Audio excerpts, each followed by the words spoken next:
Gayatri. Right, thank you Tirupati. అలాగే మనం రాజమండ్రి వెళ్దాం. ఏపీ సీఎం చంద్రబాబుతో డిప్యూటీ సీఎం పవన్ కళ్యాణ్ భేటీ అయ్యారు.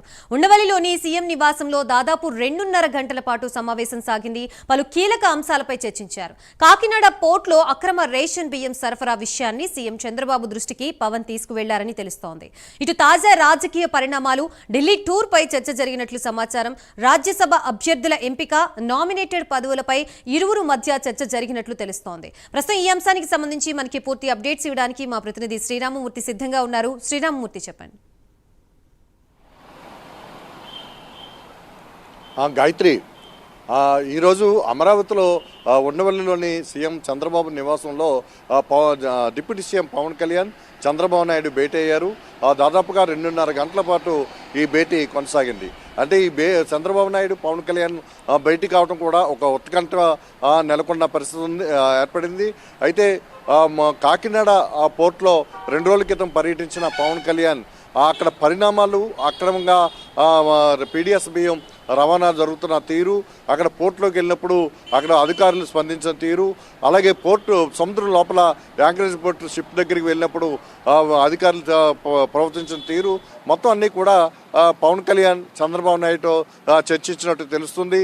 మొత్తం కాకినాడ పోర్టు కేంద్రంగా రాష్ట్రంలోని పీడిఎస్ బియ్యం ఏ విధంగా తరలిపోతున్నాయన్న దాని మీద ఒక చర్చ అయితే చాలా సుదీర్ఘంగా సాగిందని చెప్పి తెలుస్తుంది.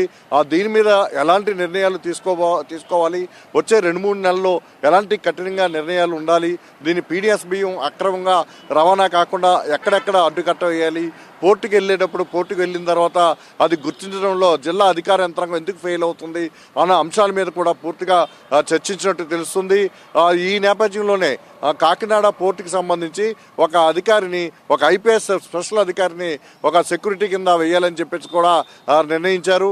అలాగే ఏదైతే స్టెల్లా ఎన్ నౌకుందో బియ్యం అక్రమంగా పట్టుబడ్డ నౌకుందో, ఈ నౌకని కూడా ప్రభుత్వం అనుమతి ఇచ్చే వరకు కూడా అక్కడి నుంచి వెళ్ళడానికి వీల్లేదని కూడా అక్కడ ఆదేశాలు జారీ చేయాలని కూడా ప్రభుత్వం నిర్ణయించింది. ఇదన్నీ కూడా పవన్ కళ్యాణ్, చంద్రబాబు నాయుడు మధ్య జరిగిన చర్చల్లో ఒక్కొక్క నిర్ణయం కూడా బయటకు వచ్చినట్టుగా తెలుస్తుంది. అదేవిధంగా విశాఖపట్నం పోర్టు మినహా మిగతా అన్ని పోర్టులు కూడా మారిటైమ్ బోర్డు కిందే ఉంటాయి, మారిటైమ్ బోర్డే పర్యవేక్షణ ఉంటుందని చెప్పేసి కూడా రాష్ట్ర ప్రభుత్వం ఆదేశించింది. ఇవన్నీ చర్చలు కూడా ఈ చంద్రబాబు నాయుడు, పవన్ కళ్యాణ్ చర్చించిన మిదప ఈ ఒక్కొక్కటికి ఆదేశాలు కూడా వెలువడుతున్న పరిస్థితి ఉంది. ముఖ్యంగా పవన్ కళ్యాణ్ కాకినాడ ఈ అక్రమ దందా నడుస్తున్న పీడిఎస్ బియ్యం అక్రమంగా ఇతర కన్సైన్మెంట్తో కలిపి ఏదైతే స్టెల్లా నౌకలో యాంకరేజ్ పోర్ట్ నుంచి ఎగుమతి చేయడానికి ప్రయత్నం చేశారో అదంతా పట్టుకున్న పరిస్థితిలో స్వయంగా పవన్ కళ్యాణ్ వెళ్ళి పరిశీలించి చూసిన తర్వాత కూడా అధికార యంత్రాంగం ఏదైతే స్పందించిన తీరు పట్ల పవన్ కళ్యాణ్ చాలా చంచలమైన వ్యాఖ్యలు చేశారు.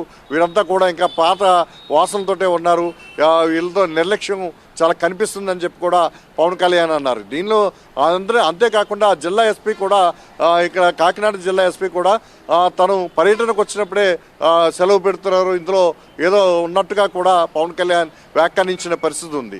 ఈ నేపథ్యంలో ఈ అంశాలన్నింటి మీద కూడా చంద్రబాబు నాయుడు, పవన్ కళ్యాణ్ మధ్య సుదీర్ఘంగా చర్చ జరిగినట్టుంది.